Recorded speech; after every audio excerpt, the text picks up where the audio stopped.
Hi friends, welcome back to study classes. तो प्यारे दोस्तों, एक बार फिर से आपका स्वागत है इंटरव्यू टॉपर सीरीज में। और आज हमारे साथ जुड़े हैं जी अमन त्रिवेदी जी, जिन्होंने इस बार के एग्जामिनेशन में अपना जेआरएफ का गोल अकम्प्लिश किया मैनेजमेंट के सब्जेक्ट के अंदर। स्कोर इनका बहुत ही ज्यादा वाला अमेजिंग है और अभी खुद ही बताएंगे, इन्हीं को रिक्वेस्ट करेंगे। जनाब, बहुत बहुत कॉन्ग्रेचुलेशन, एक बार अपना स्कोर बता दीजिए। सर स्कोर 240 आया है मेरा इस बार। अरे, आप इतने हम्बल तरीके से बता रहे हो। थोड़ा। चलिए, बहुत अच्छा लगा कि आज आप हमारे साथ जुड़े हैं, आपने समय निकाला। 240 मार्क्स हैं जी इनके मैनेजमेंट के अंदर। तो एक्सपेक्ट किया था अमन जी कि आपका इतना स्कोर आ जाएगा? सर एक्सपेक्ट तो अराउंड 10-20 कम किया था। ओके, बट फिर 240 आया तो मतलब अच्छा लगा बहुत। ओके, ओके, ओके, हमें भी बहुत अच्छा लगा। आई एम श्योर कि सबको अच्छा लगा होगा जो भी अमन जी से जुड़े हुए हैं। तो अमन जी, कौन सा अटेम्प्ट था ये आपका? सर ये तो फर्स्ट अटेम्प्ट था मेरा। फर्स्ट अटेम्प्ट में ऐसा अमेजिंग स्कोर आपने अकम्प्लिश किया, तो क्या स्ट्रेटेजी आपकी रही, कैसे आपने प्रिपरेशन स्टार्ट किया, कितना समय दिया प्रिपरेशन को? सारी बातें सब लोग जानना चाहते हैं, तो आप बताइए जी। सर तो स्टार्ट पहले मैंने दिसंबर में किया था क्योंकि मेरा उत्तराखंड सेट का एग्ज़ाम था जिसको मैंने जनवरी में दिया था, फिर मैंने वो क्लियर कर दिया था। फिर मैंने अराउंड 2 मंथ्स का गैप लिया था, जनवरी और फरवरी, क्योंकि घर में थोड़ा बहुत कंस्ट्रक्शन चल रहा था। तो मैंने फिर से ढंग से एक मतलब स्ट्रेटेजी वाइज मैंने मार्च में स्टार्ट किया। तो मैं क्या करता था, एक दिन में मैं एक यूनिट ख़त्म कर देता था, बेसिक बेसिक पढ़ करके सब जो जो मेन पॉइंट होते थे, जो हम्म। भी थे नोट्स बना के मैं एक दिन में एक यूनिट खत्म कर देता था। तो ठीक ऐसा है। करके मैंने अराउंड 15 से 17 डेज में सब कुछ खत्म कर दिया था, यूनिट मतलब हम्म। पेपर 1 और पेपर 2 दोनों खत्म कर दिया था। हम्म। फिर मैं रोज एक रिवीजन लगाता था जो हम्म। सब मैंने लिखा था। हम्म। और फिर मैं पीवाईक्यू लगाते रहा और नए कोई क्वेश्चंस मिलते थे, एमसीक्यूज मिलते थे, उसको हम्म। पढ़ते रहा, बस उसी से हम्म। मतलब वही सब स्ट्रेटेजी मैं करते रहा। और बार बार ओके। मैं रिवाइज करते रहा, बार बार मैं पीवाईक्यू भी लगाते रहा। और हम्म। एक अगर मतलब ऐसी एक स्ट्रेटेजी मेरी थी, और मैंने देखा भी था कि टीचर्स भी बोलते थे कि एक अगर तुम एक पीवाईक्यू लगा रहे हो तो उससे आप 4 पीवाईक्यू बना सकते हो, मतलब हम्म। एक 4 ऑप्शन से 4 क्वेश्चन बना सकते हो। तो उस वे हम्म। में मैंने पढ़ना स्टार्ट किया था। Okay, okay. तो जैसे आप प्रिपरेशन कर रहे थे डेली बेसिस पे और आपने बताया कि एक दिन में एक यूनिट कर लेते थे, तो एक दिन में हाँ होते तो सर। 24 घंटे ही हैं, तो 24 घंटे में से कितने घंटे पढ़ा करते थे आप? सर तो मतलब मेरा ऐसा था कि मैं सुबह नहीं उठता था, मैं 10 बजे से स्टार्ट करता था पढ़ना। फिर मैं 10 से 1 बजे तक पढ़ता था, फिर 1 घंटा रेस्ट लेता था, फिर 3 घंटे पढ़ता था, फिर मेरे को क्रिकेट या कभी बैडमिंटन खेलने जाना होता था तो मैं दो हम्म। घंटे वो भी खेलने चले जाता था। हम्म। फिर रात के 11-12 बजे तक पढ़ता था। मतलब ओके। मेरी स्ट्रेटजी ऐसी थी कि मैं सुबह नहीं उठता था, मैं हाँ। रात तक का देर में पढ़ता था, कभी बारह ओके, बज जाते थे, करीब कभी 1 बज जाते थे। Okay, okay, okay. तो अराउंड ठीक है 7-8 आवर्स। जी। तो आपने कोई अपने लिए गोल्स रखे हुए थे कि अभी ये गोल है आपका, अभी ये टारगेट आपको अकम्प्लिश करना है, ऐसे बीच बीच में अपने लिए बनाते थे वीकली शेड्यूल, टाइम हाँ टेबल या ऐसे हाँ डेडलाइन? हाँ वो हाँ सर, मतलब कि पहले तो डेली गोल्स बनाता था मैं। और रात को अगर सोने से पहले भी मैं ये गोल बना लेता था कि अगले दिन मुझे क्या करना है, जैसे आज का मेरा कंप्लीट हो गया तो मैं अगले दिन हम्म। क्या करने वाला हूँ या क्या हम्म। मेरा गोल है वो मैं बना देता था अगले दिन का। तो मैं एक दिन एडवांस प्लानिंग में चलता था कि क्या करने वाला हूँ अगले दिन और उसको कंप्लीट करता था पूरा। जी, तो यही रहता था मेरा। जी, और जी, एक जी, बेसिक बेसिक थोड़ा बहुत पीवाईक्यू मैं रोज लगाता था, भले जी। मतलब मैं अगर यूनिट भी पूरी कर रहा हूँ तो हम्म। पीवाईक्यू मैं रोज लगाता था। जी, और फिर पेपर 1 के बारे में मैं डेटा इंटरप्रिटेशन रोज करता था, कॉम्प्रिहेंशन रोज सॉल्व करता था, मैथ्स में रोज सॉल्व करता था। ये चीज़ें मैं रोज सॉल्व करता था।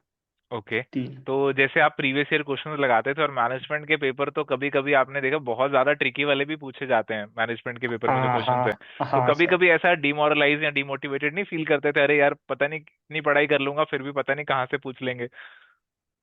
नहीं नहीं सर, ऐसा तो नहीं होता था, इतना पढ़ लिया था एक बार, मतलब ऐसा जून तक का मेरा, जब जून में स्टार्टिंग में जब पेपर होने वाला था तब तो मैंने इतना पढ़ लिया था कि मतलब इतना हो गया था कि अगर 70-80% तो ऐसा पेपर है कि मुझे आता ही होगा, थर्टी हाँ। परसेंट पेपर है जो मुझे नहीं आता होगा, सेवेंटी ओके। परसेंट तो मैं क्रैक कर ही लूंगा। थर्टी जी। परसेंट में से मेरा ऐसा हो गया था कि मैं 30% में से मिनिमम टू मिनिमम 10 क्वेश्चन या 8 क्वेश्चन तो कर ही लूंगा।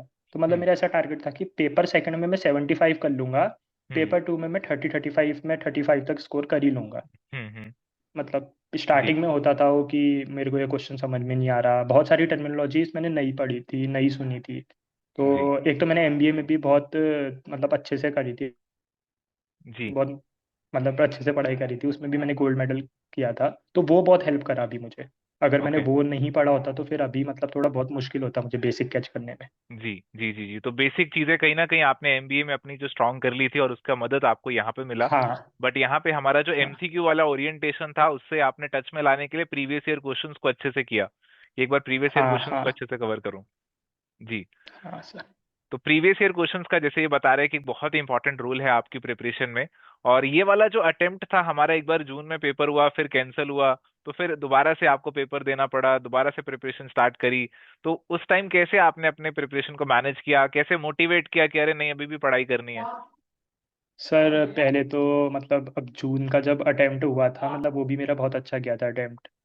तो फिर क्या बोलते हैं मतलब एक दिन बाद ही वो पेपर ऐसा आ गया था, मतलब मैं ऐसी न्यूज़ चेक कर रहा था तो हाँ एक न्यूज़ में आ गया कि क्या बोलते हैं ये कि आपका ये मतलब कैंसिल हो गया है। मेरे दोस्त ने जी। भी मुझे कॉल किया कि भाई कोई पेपर कैंसिल हो गया है क्या। तो हाँ मैंने हाँ तेरा पेपर कैंसिल हो गया क्या, मैंने कहा यार कैंसिल क्यों होगा, कल को तो इतना अच्छा पेपर दे के आया हूँ। हाँ हाँ तो फिर हाँ। मैंने न्यूज़ देखा देखा फिर मैंने हम्म यूट्यूब खोला। मैंने कहा ये तो सब कह रहे हैं कैंसिल हो गया, तो बहुत मतलब हम्म बहुत गंदा टाइप का लगा कि यार अब फिर से हो पाएगा नहीं हो पाएगा। हम्म। क्योंकि बार बार मतलब ऐसे वही चीज बार बार पढ़ना और फिर अ, मतलब अच्छा दे के आने के बाद फिर ऐसा लगता है कि कहीं मेरा जेआरएफ दूसरी बार मैं दूं तो रुक ना जाए। तो फिर मैंने हम्म 5-7 दिन का ब्रेक लिया था, मैंने ब्रेक हम्म। लिया 5-6-7 दिन का। फिर मैंने फिर से पढ़ना स्टार्ट किया, मैंने कहा पेपर जी। अगर होगा तो ठीक है, अगर नहीं होगा तो मैंने अच्छा दिया ही है तो हो हम्म ही जाएगा। तो मैंने कहा पढ़ाई के टच में रहूंगा तो हम्म। फिर से दे दूंगा तो अच्छा ही हो जाएगा। मतलब सात जी। आठ दिन तो सर बहुत बहुत अच्छा है, मतलब गंदा ही लगा कि अच्छा खासा पेपर दे के आया हूँ बहुत। हम्म हम्म। अब वो ऐसा ही था। जी। तो फिर फाइनली अपने आप को संभाला और दोबारा से प्रिपरेशन किया। हाँ सर हाँ। तो इस प्रिपरेशन में प्रैक्टिस का क्या रोल रहा? कुछ मॉक टेस्ट वगैरह भी आपने लगाए, प्रैक्टिस भी किया? उस पे कितना टाइम आपने दिया? तो सर मतलब मॉक टेस्ट भी मैं ऐसे ही करता था, जैसे अगर एक वीकेंड में या तो सैटरडे या संडे को मैं मॉक्स लगाता था, मॉक टेस्ट देता था। मतलब कोई भी हो कैसे भी क्वेश्चन हो, मतलब कॉमर्स के भी मैंने पढ़ा है, ऐसा नहीं कि मैंने केवल मैनेजमेंट के ही क्वेश्चन पढ़े। क्योंकि जी। मैंने देखा था कि कॉमर्स के भी मैनेजमेंट में मतलब क्वेश्चन हम्म। रिपीट थोड़े बहुत होते हैं और 60-70% जी। सिलेबस मोरलेस सेम है। राइट। तो फिर मैंने वो जैसे आप वो बनाते थे यूट्यूब में कोई सीरीज या कोई और से मुझे मिलती थी तो मैं कॉमर्स के हम्म भी प्रिपेयर कर लेता था जो अपने हम्म। पार्ट के क्वेश्चन है। तो मैंने जी। 3-4 साल मतलब 2018 से अभी तक कॉमर्स के भी क्वेश्चन मैंने प्रिपेयर करे। ओके। क्योंकि 60-70% उसी का जी होता है। जी जी जी। ठीक है। तो बहुत अच्छी अच्छी बातें आपने बताई। अभी कुछ फ्यूचर एस्पिरेंट्स भी होंगे जो कि टारगेट कर रहे होंगे कि हम भी अमन के स्कोर के आसपास ही कहीं पहुंच जाएं, हमारा भी जेआरएफ कहीं अकम्प्लिश हो जाए। तो उनको कैसे आप गाइड करेंगे, क्या उनके लिए कुछ कहना चाहेंगे आप? मतलब मैं यही बोलूँगा कि डिमोरलाइज जैसा फील होगा कभी ना कभी, बट एंड गोल की तरफ आपको देखना है और आपको एडवांस प्लानर्स बनाने हैं। भले आप अपने दिमाग में बनाओ, भले मैं तो क्या करता था, जैसे कि मतलब मैं यही बोलना चाहूँगा, आप एक अलग से एक कॉपी बना लीजिए और रोज उसमें प्लान लिख लीजिए छोटा छोटा। हम्म मतलब छोटी पतली सी कॉपी बनाना, 2-3-4 10-20 पन्नों की, कहीं से मिल जाए 10-20 पन्ने, तो रोज आप प्लानर लिख देना उसमें कि मुझे कल पेपर 1 का इतना करना है, पेपर 2 का इतना करना है, 3 मॉक टेस्ट देने हैं, 2 PYQ लगाने हैं।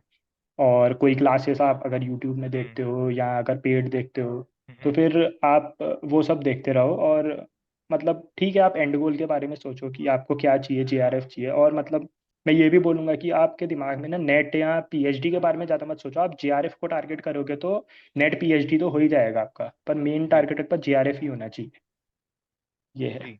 जी जी जी। और तो आपने एंड गोल की वही। बातें करी। जी जी, आप कुछ कहना चाह रहे थे?